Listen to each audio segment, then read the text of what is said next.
Selamat pagi para romo, wanita, bapak ibu, sahabat-sahabat Rama semuanya. Terima kasih dalam Rama. Namo Sang Budaya, Namo Budaya. Terima kasih kepada pasangan wanita Sabta Suta yang telah memberikan waktunya pada saya untuk belajar membaca Rama pada puja pagi minggu pagi hari ini. Adapun yang akan saya bawakan adalah upacara kematian dalam agama Buddha. Nah, kita mengenal kematian dalam bahasa takut ya, karena di setiap kelahiran pasti akan terjadi kematian, seperti sabda Sang Buddha, di mana semua yang ada di alam samsara ini semuanya adalah bersifat anicca atau tidak kekal dan akan hancur lebur.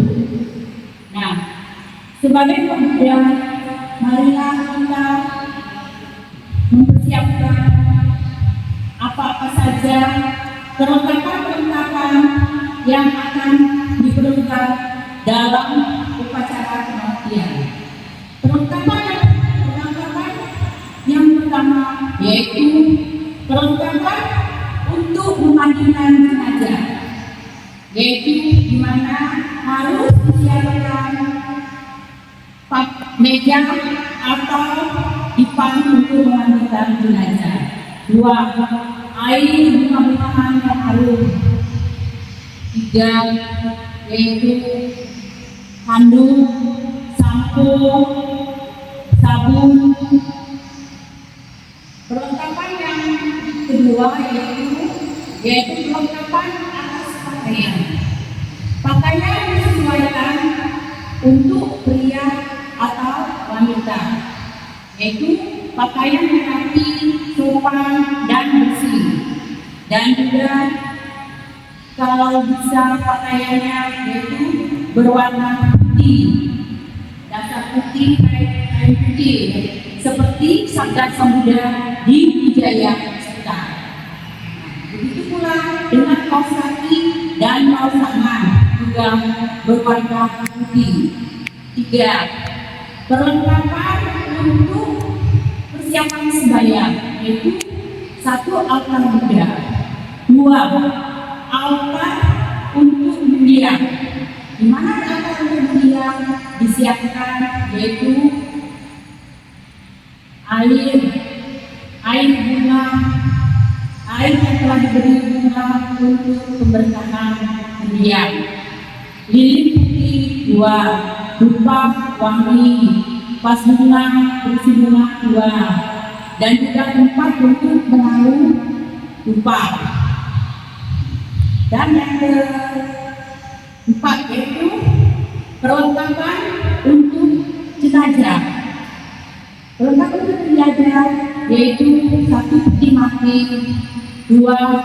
Yaitu kain putih yang ditaruh untuk melapisi bawah, dan seperti bunga-bunga yang disediakan untuk menghiasi sekeliling peti, dan juga bunga-bunga yang untuk ditabur.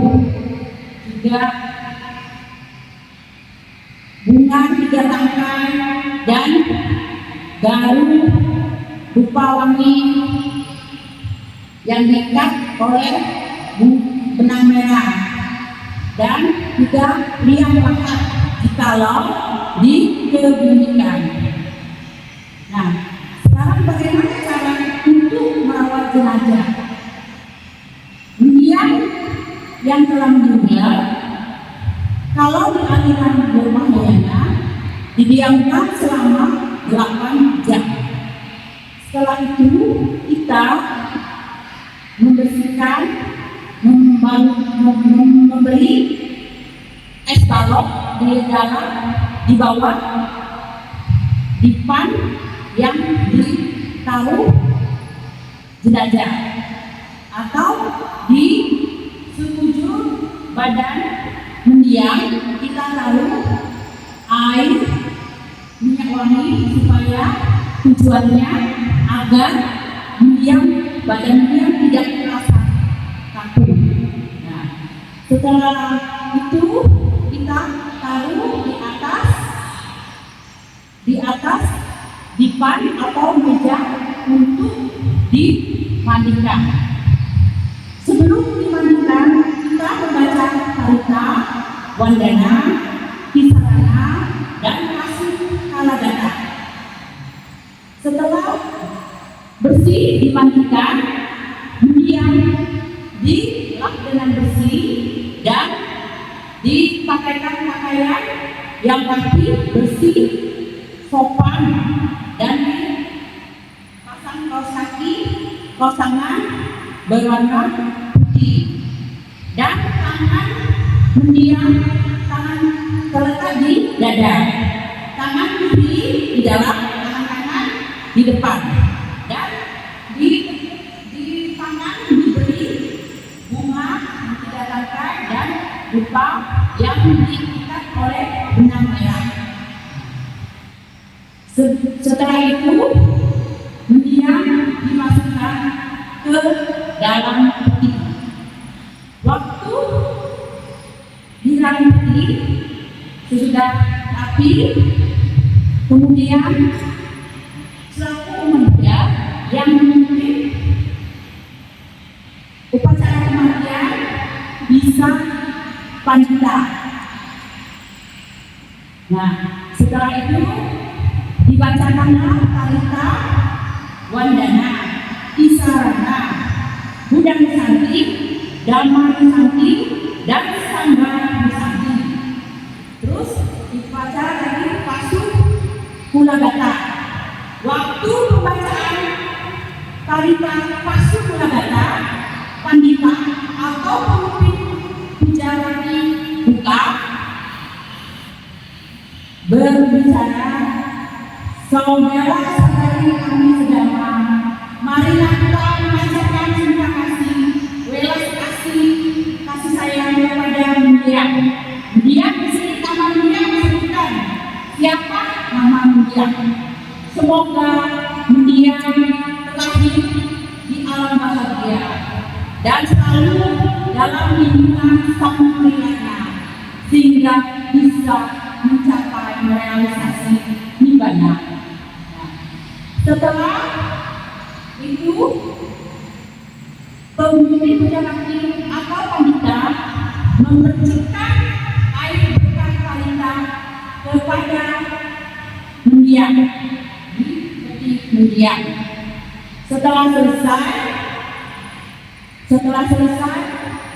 para pandita mengadakan meditasi cinta kasih.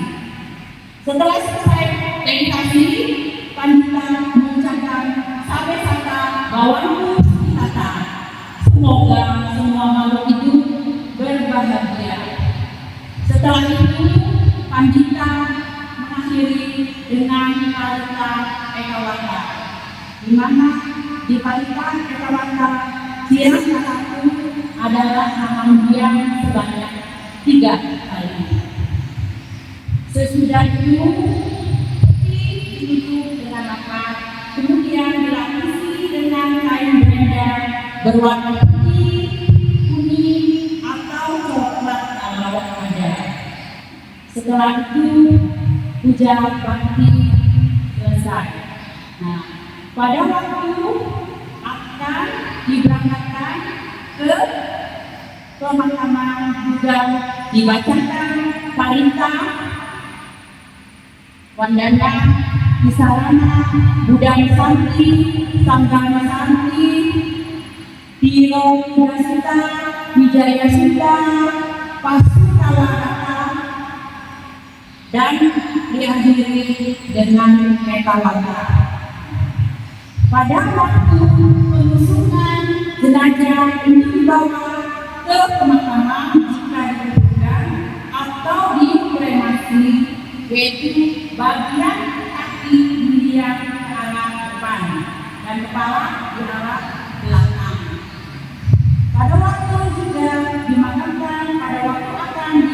dibunyikan juga dibacakan parita Wandana Sarana Budan Santi Damal Santi Sanggal Santi Wijaya Sita Tio Buddha Sita Pasutala Bata dan Eka Wara.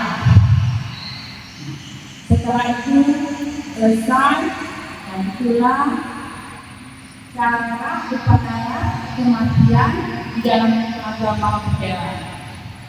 Jikalau ada salah, saya mohon maaf.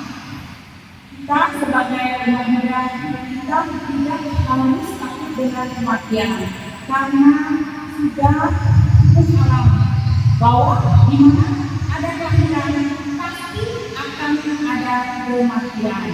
Nah, Sang Buddha kan bersabda bahwa semuanya bersifat pencah. Jadi sebagai umat Buddha, marilah kita menjalankan apa yang dikatakan oleh Sabda Sang Buddha, yaitu banyaklah berbuat kebaikan, jauhilah jangan berbuat jahat, dan sucikanlah hati dan pikiran dengan cara kita banyak berbuat kebajikan, menjalankan sila meditasi, maka kebijaksanaan akan muncul pada diri kita dan kita dapat belajar mengikis sedikit-sedikit apa yang ada di dalam hati kita, yaitu loba, dosa, dan moha, sehingga kita bisa belajar terus dhamma dan mempraktikkan dhamma dalam kehidupan sehari-hari untuk bekal kita di kehidupan yang mendatang, yaitu lahir yang bahagia, bertemu dengan guru dan belajar dhamma sehingga kita dapat merealisasi nibbana. Nibbana kita maksudkan sampai kata bahwa kudus kata semoga semua makhluk hidup berbahagia. Sadu, sadu, sadu. Namo Sang Hyang Budaya, Namo Budaya.